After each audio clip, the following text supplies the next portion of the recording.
Le suivi des infections associées aux soins en ville, les IAS, reste peu structuré.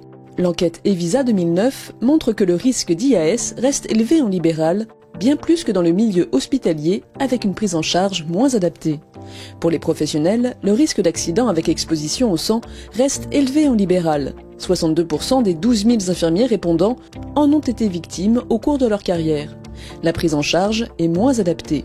Or, 70% des répondants considèrent que le risque infectieux lié aux soins de ville est peu important ou nul, et 55% savent qu'il existe des référentiels en matière d'hygiène adaptés à la ville.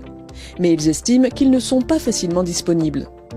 Les cas les plus fréquents d'IAS sont des abcès liés à des injections IM, des arthrites liées à des infiltrations, des infections cutanées et sous-cutanées en médecine esthétique, ou encore des infections sur chambre à cathéter implantées.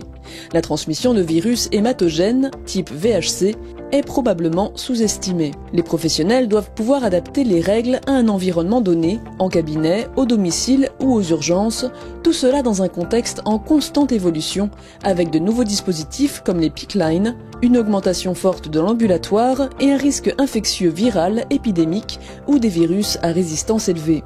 Les professionnels de santé ont tous une obligation de déclaration des IAS, notamment les graves, via le portail national du signalement. Alors, quels sont les actes qui exposent majoritairement aux risques infectieux?